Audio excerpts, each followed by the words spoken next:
Hey guys, praise the lord. आपका स्वागत है एक नए वीडियो में।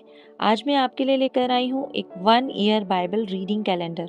अगर आप अपनी बाइबल को रोज़ नहीं पढ़ पाते हैं और आप कभी भी अपनी बाइबल कंप्लीट नहीं कर पाए हैं तो ये वीडियो आपके लिए है।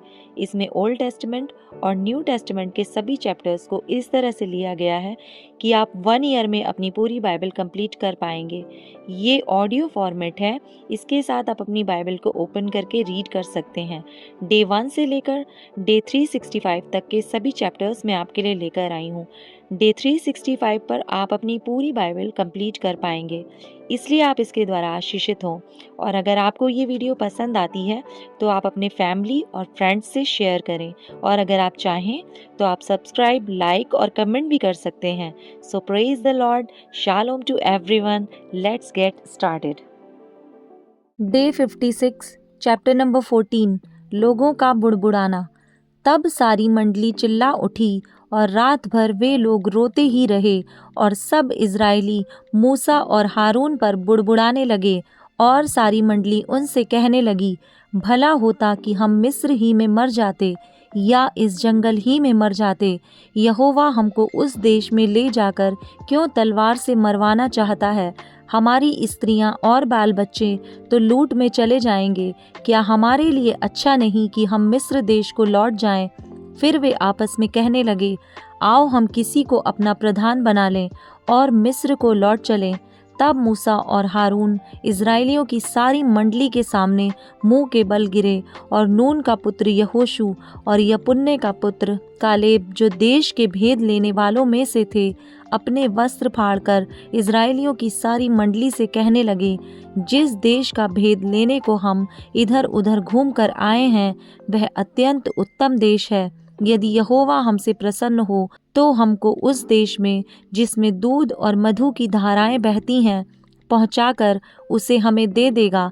केवल इतना करो कि तुम यहोवा के विरुद्ध बलवा ना करो और न उस देश के लोगों से डरो, क्योंकि वे हमारी रोटी ठहरेंगे। छाया उनके ऊपर से हट गई है और यहोवा हमारे संग है, उनसे ना डरो। तब सारी मंडली चिल्ला उठी कि इन पर पथराव करो। तब यहोवा का तेज मिलाप वाले तंबू में सब इज़राइलियों पर प्रकाशमान हुआ। लोगों के लिए मूसा की प्रार्थना। तब यहोवा ने मूसा से कहा, वे लोग कब तक मेरा तिरस्कार करते रहेंगे और मेरे सब आश्चर्य कर्म देखने पर भी कब तक मुझ पर विश्वास ना करेंगे? मैं उन्हें मरी से मारूंगा और उनके निज भाग से उन्हें निकाल दूंगा, और तुझ से एक जाति उत्पन्न करूंगा जो उनसे बड़ी और बलवंत होगी। मूसा ने यहोवा से कहा, तब तो मिस्री जिनके मध्य में से तू अपनी सामर्थ्य दिखाकर उन लोगों को निकाल ले आया है, यह सुनेंगे और इस देश के निवासियों से कहेंगे, उन्होंने तो यह सुना है कि तू जो यहोवा है इन लोगों के मध्य में रहता है और प्रत्यक्ष दिखाई देता है, और तेरा बादल उनके ऊपर ठहरा रहता है, और तू दिन को बादल के खंबे में और रात को अग्नि के खंबे में होकर इनके आगे आगे चला करता है। इसलिए यदि तू इन लोगों को एक ही बार में मार डाले तो जिन जातियों ने तेरी कीर्ति सुनी है वे कहेंगी कि यहोवा उन लोगों को उस देश में, जिसे उसने उन्हें देने की शपथ खाई थी, पहुंचा ना सका। इस कारण उसने जंगल में घात कर डाला। इसलिए अब प्रभु की सामर्थ्य की महिमा तेरे कहने के अनुसार हो कि यहोवा कोप करने में धीरजवंत और अति करुणामय है, और अधर्म और अपराध का क्षमा करने वाला है, परंतु वह दोषी को किसी प्रकार से निर्दोष ना ठहराएगा, और पूर्वजों के अधर्म का दंड उनके बेटों और पोतों और परपोतों को देता है। अब इन लोगों के अधर्म को अपनी बड़ी करुणा के अनुसार, और जैसे तू मिस्र से लेकर यहाँ तक क्षमा करता रहा है, वैसे ही अब भी क्षमा कर दे। यहोवा ने कहा, तेरी विनती के अनुसार मैं क्षमा करता हूँ, परंतु मेरे जीवन की शपथ, सचमुच सारी पृथ्वी यहोवा की महिमा से परिपूर्ण हो जाएगी। उन सब लोगों ने जिन्होंने मेरी महिमा मिस्र देश में और जंगल में देखी, और मेरे किए हुए आश्चर्य कर्मों को देखने पर भी 10 बार मेरी परीक्षा की और मेरी बातें नहीं मानी, इसलिए जिस देश के विषय मैंने उनके पूर्वजों से शपथ खाई उसको वे कभी देखने ना पाएंगे। अर्थात जितनों ने मेरा अपमान किया है उनमें से कोई भी उसे देखने ना पाएगा। परंतु इस कारण कि मेरे दास कालेब के साथ और ही आत्मा है और उसने पूरी रीति से मेरा अनुकरण किया है, मैं उसको उस देश में जिसमें वह हो आया है पहुंचाऊंगा और उसका वंश उस देश का अधिकारी होगा। अमालेकी और कनानी लोग तराई में रहते हैं, इसलिए कल तुम घूमकर प्रस्थान करो और लाल समुद्र के मार्ग से जंगल में जाओ। बुड़बुड़ाने का दंड।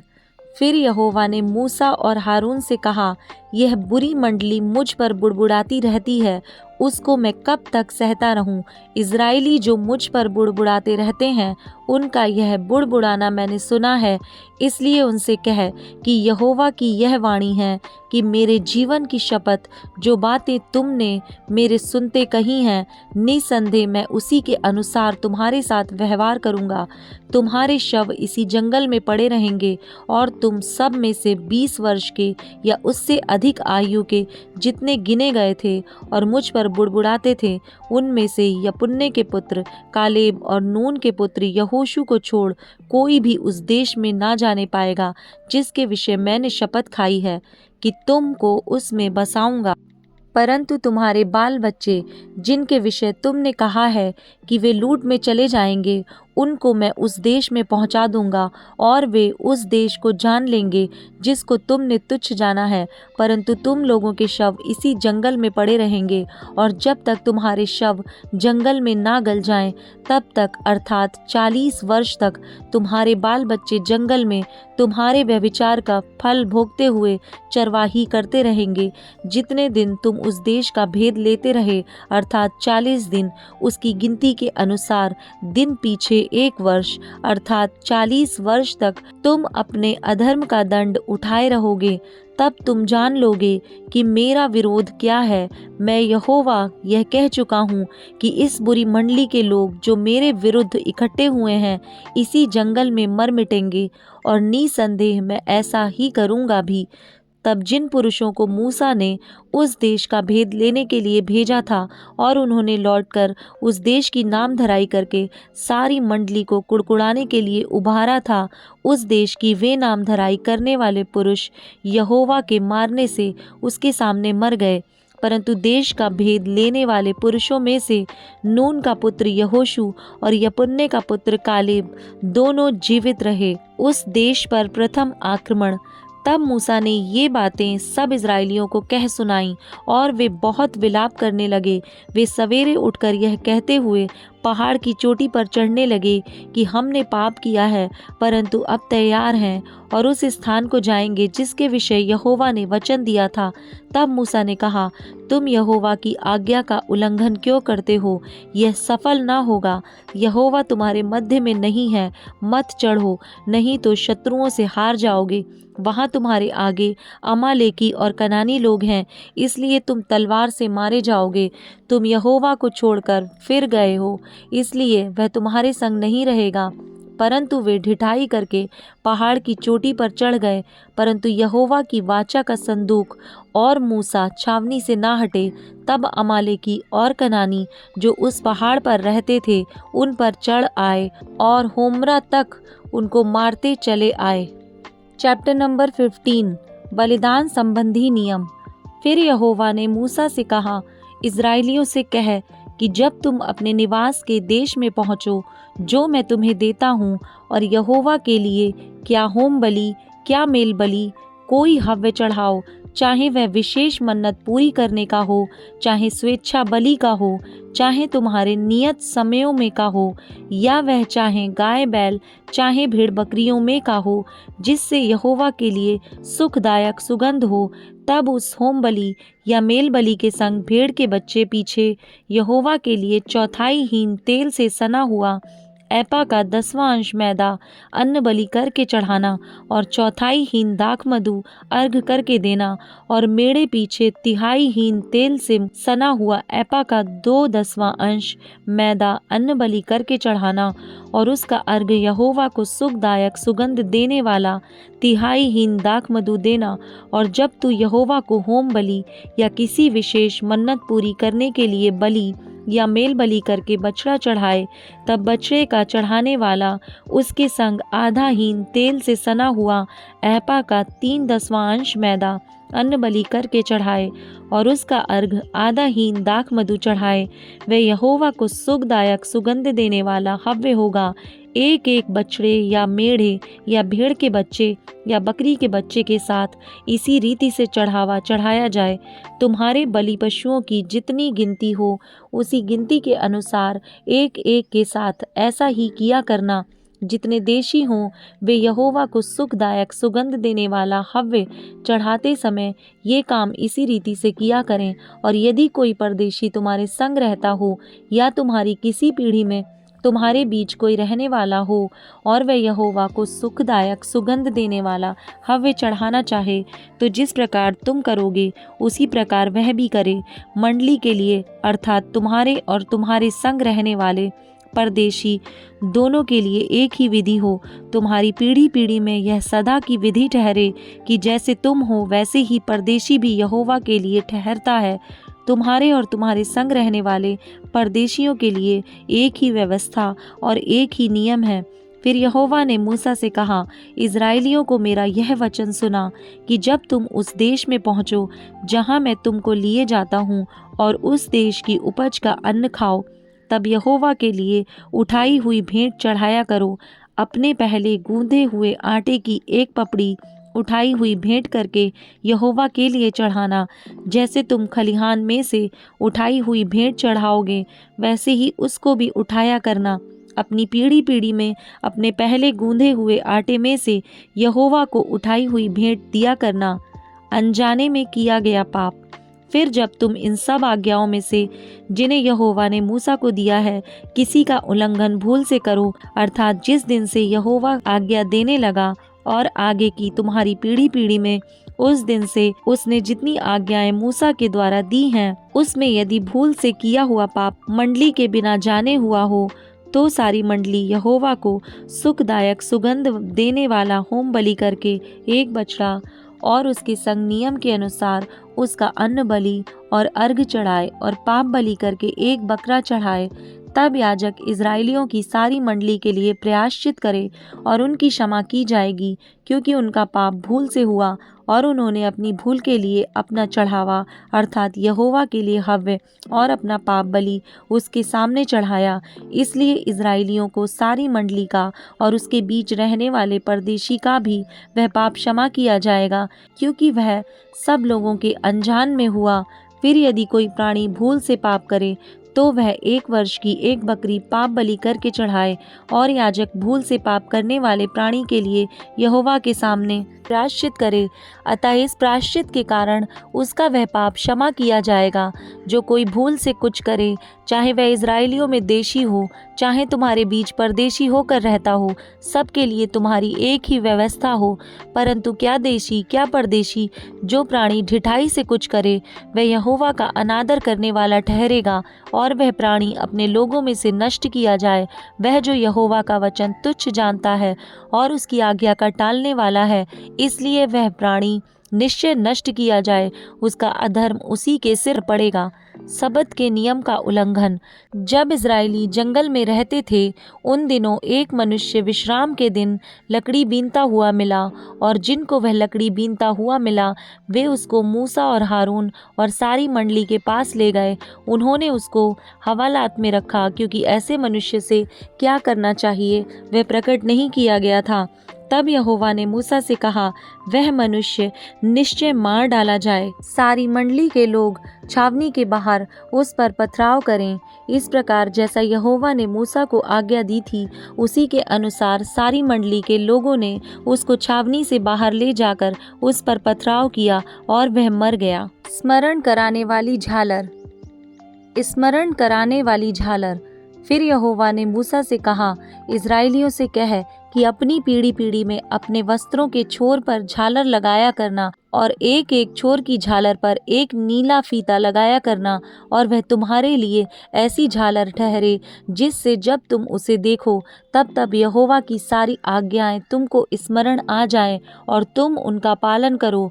और तुम अपने अपने मन और अपनी अपनी दृष्टि के वश में होकर व्यभिचार ना करते फिरो जैसे करते आए हो, परंतु तुम यहोवा की सब आज्ञाओं को स्मरण करके उनका पालन करो और अपने परमेश्वर के लिए पवित्र बनो।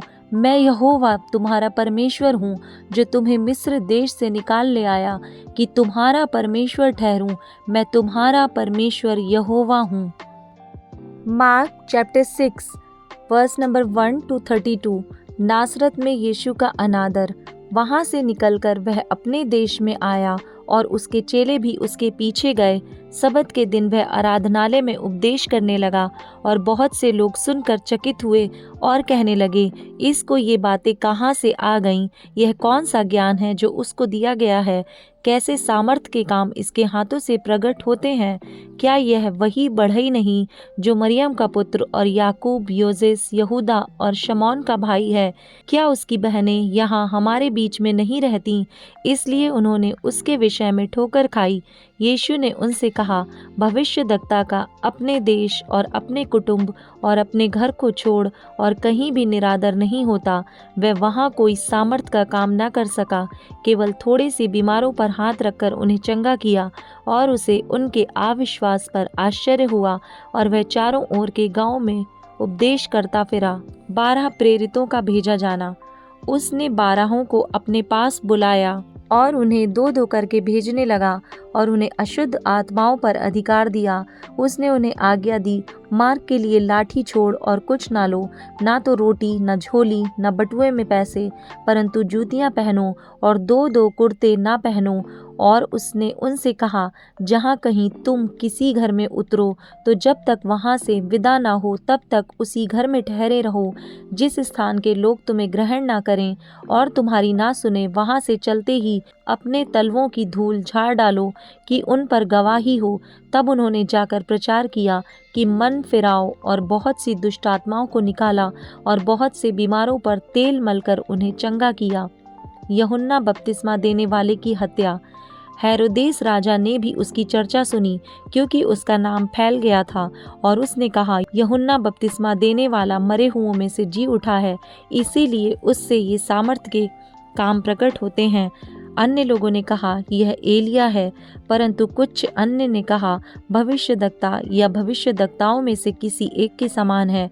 हेरोदेस ने यह सुनकर कहा, जिस यूहन्ना का सिर मैंने कटवाया था वही जी उठा है। हेरोदेस ने अपने भाई फिलिप्पुस की पत्नी हेरोदियास के कारण, जिससे उसने विवाह कर लिया था, लोगों को भेजकर यूहन्ना को पकड़वा कर बंदी गृह में डाल दिया था, क्योंकि यूहन्ना ने हेरोदेस से कहा था, अपने भाई की पत्नी को रखना तुझे उचित नहीं। इसलिए हेरोदियास उससे बैर रखती थी और यह चाहती थी कि उसे मरवा डाले, परंतु ऐसा ना हो सका, क्योंकि हेरोदेस यूहन्ना को धर्मी और पवित्र पुरुष जानकर उससे डरता था और उसे बचाए रखता था, और उसकी बातें सुनकर बहुत घबराता था, पर आनंद से सुनता था।